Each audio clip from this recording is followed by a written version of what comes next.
wa amila lima ba'dal maut. Bahwasanya orang yang cerdas, kata Nabi sallallahu alaihi wasallam, mandana nafsahu, yaitu seorang yang menundukkan jiwanya. Dia mengekang jiwanya, dia mengatur jiwanya. Bukan dia membiarkan jiwanya berbuat seenaknya. Wa amila lima ba'dal maut, dan dia beramal untuk kehidupannya setelah kematian.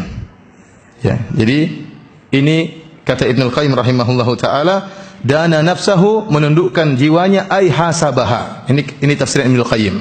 Artinya dia menghisap jiwanya. Tatkala dia menghisap jiwanya, maka dia akan mengekang jiwanya, tidak dia biarkan jiwanya melakukan apa yang dikehendaki seenaknya. Ya, ini adalah orang yang cerdas, kata Nabi sallallahu alaihi wasallam. Kenapa para hadirin hadirat yang dirahmati oleh Allah Subhanahu wa taala, Nabi menamakan orang yang menghisap jiwanya dengan orang yang cerdas? Karena kita tahu bahwasanya kita hidup di dunia ini sebentar aja, hanya sebentar. Tahu-tahu kita akan dipanggil oleh Allah Subhanahu wa taala. Dalam hadis Rasulullah sallallahu alaihi wasallam pernah bersabda, ya, tentang masalah orang-orang yang cerdas, kata Rasulullah sallallahu alaihi wasallam, afdhalul mu'minin ahsanuhum khuluqa.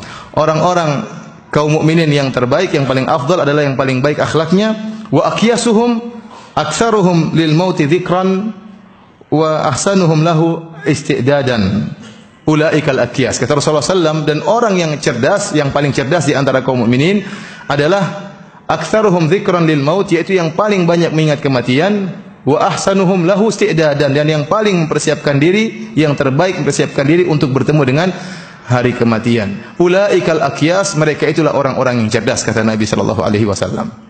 Maka kalau kita ingin tahu kita cerdas atau tidak menurut kacamata syariat, kita lihat apakah kita ini ya, mempersiapkan diri kita untuk bertemu dengan kematian, dengan lighadin, dengan hari kemudian, hari esok, atau tidak, ya. Karena kita tahu kehidupan kita hanyalah sementara kehidupan di kemudian hari adalah kehidupan yang abadi dan selama-lamanya. Para hadirin hadirat yang dirahmati oleh Subhanahu wa taala, sungguhnya terlalu banyak peringatan-peringatan yang Allah berikan kepada kita agar kita tidak terpedaya dengan kehidupan dunia ini. Di tubuh kita saja ada peringatan, wa fi anfusikum afala tubsirun, dan pada diri kalian apa kalian tidak melihat, ya. Telah datang ja'akum nadhir, telah datang peringatan. Sebagian ulama mentafsirkan peringatan yang ada pada diri kita dengan adanya uban misalnya. Manusia kalau senantiasa, ya, tubuhnya muda terus, kuat terus, ototnya kuat terus, ya, maka dia akan sombong dan dia akan angkuh dan dia lupa bahwasanya dia akan meninggal. Tetapi di antara rahmat Allah Subhanahu wa taala, Allah menjadikan kelemahan pada tubuhnya dan dia bisa melihat, sehari-hari dia berkaca, sehari-hari dia merasakan tubuhnya mulai melemah, nampak uban di kepalanya, nampak uban di janggutnya, nampak uban di kumisnya, mulai dia tubuhnya mulai keriput. Demikian juga ibu-ibu, ya, mau berhias, mau ke salon, tetap saja akan datang keriput.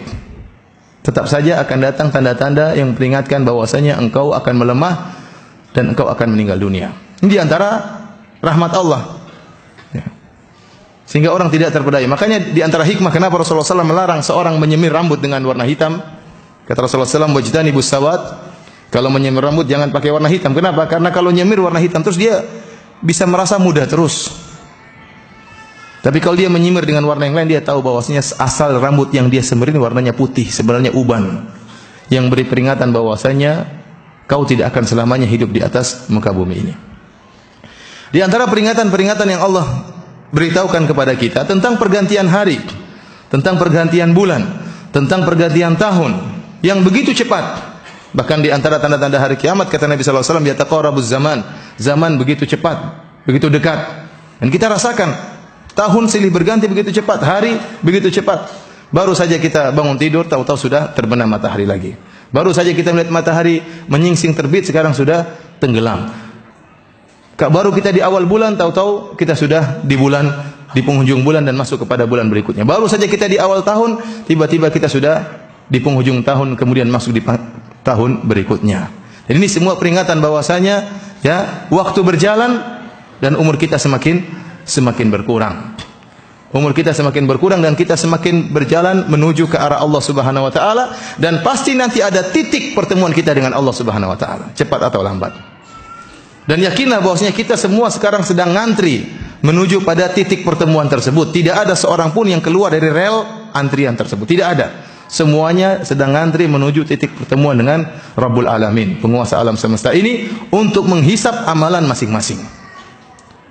Karenanya Hasan Al-Basri berkata, "Ya ibna Adam, innama anta al-ayyam, fa idza dhahaba ba'dhuha dhahaba ba'dhuka."